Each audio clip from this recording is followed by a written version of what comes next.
కూడా ఇది కూడా మనకి ప్రాపర్ గా అర్థమైపోతే నెక్స్ట్ చాలా థింగ్స్ ని కూడా మనకి చాలా ఈజీ వేలో అర్థమైపోతాయి అనమాట. ఓకేనా? సో ఈ సిఎస్ఎస్ బాక్స్ మోడల్ ఏంటో చూద్దాం. ఓకే, మీరు ఆల్రెడీ హెచ్టిఎంఎల్ ఎలిమెంట్స్ కొన్ని యూజ్ చేశారు. ఏంటి? డివ్ అనే కంటైనర్, తర్వాత main heading H1, paragraph P, అలాగే బటన్ అనేది వాడారు కదా.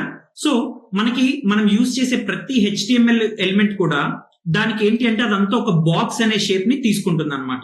ఓకేనా? మనకి అది విజిబుల్ గా కనబడదు, కానీ ప్రతి హెచ్టిఎంఎల్ ఎలిమెంట్ అనేది కూడా ఏం చేస్తుంది అంటే ఒక బాక్స్ అనే షేప్ ని తీసుకుంటుంది. రెక్టాంగులర్ బాక్స్ అంటే మనకి హైట్ విడ్త్ ఉంటాయి కదా, సో ఒక రెక్టాంగులర్ బాక్స్ అనే ఒక షేప్ ని తీసుకోవడం అనేది జరుగుతుంది. ఓకే, అయితే మనకి కొన్ని వెబ్సైట్స్ మీరు చూసి ఉండొచ్చు.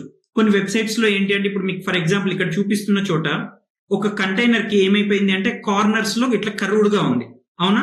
సో ఇలా రెక్టాంగులర్ బాక్స్ లా కాకుండా అలా కర్వ్స్ క్రియేట్ చేయాలి అంటే మనం ఏం చేస్తాము అంటే సిఎస్ఎస్ లో ఉన్న ప్రాపర్టీస్ తోటి స్టైల్ చేస్తాం అనమాట.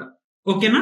బట్ బై డిఫాల్ట్ అయితే ఏమవుతుంది అంటే మనకి అంతా కూడా ప్రతి హెచ్టిఎంఎల్ ఎలిమెంట్ కూడా ఒక రెక్టాంగులర్ బాక్స్ అనే ఒక షేప్ ని తీసుకుంటుంది. ఒకసారి ఏం చేద్దాము అంటే మనం కోడ్ ప్లే గ్రౌండ్ కి వెళ్దాం. సో ఒకసారి కోడ్ ప్లే గ్రౌండ్ లో వెళ్ళి మీకు ఒకసారి చూపిస్తాను. ఓకే, ఇప్పుడు మనం ఇది ఆల్రెడీ నిన్న మనం బిల్డ్ చేసిన వెబ్ పేజ్, అవునా? ఇప్పుడు ఇక్కడ ఏం చేస్తాను అంటే ఇక్కడ మీరు కోడ్ ప్లే గ్రౌండ్ లో ప్లే అనే బటన్ దగ్గర ఈరోజు ఇంకొకటి కొత్తది యాడ్ అయింది. ఏంటి? ఇన్స్పెక్ట్ అని ఉంది, అవునా? ఒకసారి దాన్ని క్లిక్ చేసి చూడండి. ఏం జరిగింది? క్లిక్ చేయగానే మీకు అన్ని బాక్సెస్ కింద వచ్చేసాయా? ఇప్పుడు టూరిజం అనేది తీసుకుంటే దాని చుట్టూ ఒక రెక్టాంగులర్ బాక్స్, పారాగ్రాఫ్ చుట్టూ ఒక రెక్టాంగులర్ బాక్స్ బ్లూ కలర్ లో ఉంది కదా, గెట్ స్టార్టెడ్ అనే బటన్ చుట్టూ అలా డిఫరెంట్ రెక్టాంగులర్ బాక్సెస్ కనిపించాయా? సో ఆ ప్రతి ఎలిమెంట్ కూడా హెచ్టిఎంఎల్ ఎలిమెంట్ ఏం చేస్తుంది అంటే ఒక రెక్టాంగులర్ బాక్స్ అనే షేప్ ని తీసుకుంటుంది అనమాట. ఓకేనా? రైట్. మీరు ఇక్కడ ఇన్స్పెక్ట్ అనేది క్లిక్ చేస్తే మీకు ఏమైపోతుంది అంటే ఆ రెక్టాంగులర్ బాక్సెస్ అనేవి కనిపిస్తాయి. Okay, right. సో ఒకసారి చూద్దాం.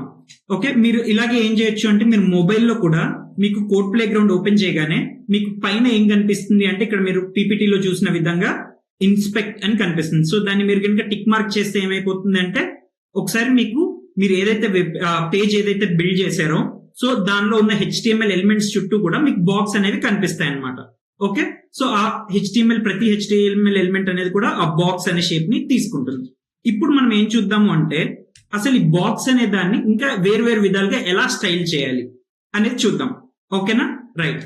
సో మనం సిఎస్ఎస్ కనుక తీసుకున్నట్టయితే ఈ బాక్స్ అనేది ఏదైతే ఉంటుందో ఈ బాక్స్ ని కాన్ఫిగర్ చేసుకోవడానికి కూడా స్టైల్ చేయడానికి కూడా మనకేంటంటే కొన్ని ప్రాపర్టీస్ అనేవి ఉన్నాయన్నమాట. ఓకే, ఒకసారి ఆ ప్రాపర్టీస్ ఏంటి అనేది చూద్దాం. ఓకే, మీరు అక్కడ చూస్తే హైట్. ఓకే, హైట్ అంటే అయితే మీకు అది తెలుసు కదా. అండ్ విడ్త్ అనేది కూడా తెలుసు కదా. అడ్డంగా ఉంటేనేమో విడ్త్, నిలువుగా ఉండేదేమో హైట్. ఓకే, నెక్స్ట్ మీకు కొత్త కొన్ని పదాలు కనిపిస్తున్నాయి. మార్జిన్ అని, బార్డర్ అని, తర్వాత ప్యాడింగ్ అని కొత్త పదాలు కనిపిస్తున్నాయి, అవునా? రైట్. మార్జిన్ అంటే ఏంటంటే ఆ బాక్స్ ఏదైతే ఉందో ఆ బాక్స్ కి బయట ఉన్నదంతా కూడా మార్జిన్. ఓకేనా? బాక్స్ కి బయట ఉండేదంతా కూడా మార్జిన్. ఆ బాక్స్ కి లోపట ఉండేది ఆ కంటెంట్ అని ఒకటి కనిపిస్తుంది చూసారా? ఆ కాంటెంట్ కి ఆ బాక్స్ కి మధ్యలో ఉండేదాన్నేమో ప్యాడింగ్ అని అంటారు అనమాట. ఓకేనా? ఆ బాక్స్ యాజ్ ఇట్ ఈస్ గా బాక్స్ ఏదైతే ఉందో దాన్నేమో బార్డర్ అని అంటారు. ఓకే, ఒకసారి మళ్ళీ చెప్తాను. హైట్ అంటే మీకు తెలుసు, నిలువుగా ఉండేది. విడ్త్ అంటేనేమో మీకు అడ్డంగా ఉండేది అని తెలుసు.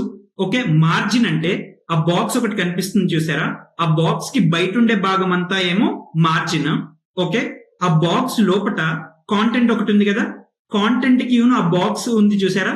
దానికి మధ్యలో ఉండేదంతానేమో ప్యాడింగ్ అని అంటారు. ఓకే, ఆ బాక్స్ మొత్తాన్ని ఆ గీత ఉంది చూసారా? ఒక డబ్బా ఉంది చూసారా? ఆ బాక్స్ నేమో ఏమంటారు అంటే మార్జిన్ అని అంటారు అనమాట. సారీ, బార్డర్ అని అంటారు అనమాట. ఓకేనా? రైట్. సో మీరు ప్రస్తుతానికి ఏం చేస్తారంటే జస్ట్ ఇవి గుర్తుంచుకోండి. మనం ఇంకా ముందు సెషన్స్ లోకి వెళ్ళిన కొద్దీ ఏం చేస్తామంటే వీటి గురించి ఇంకా డీటెయిల్ గా మాట్లాడతాము. అయితే ఈ రోజు మనం సెషన్ లో ఏం చేస్తాము అంటే విడ్త్ అండ్ హైట్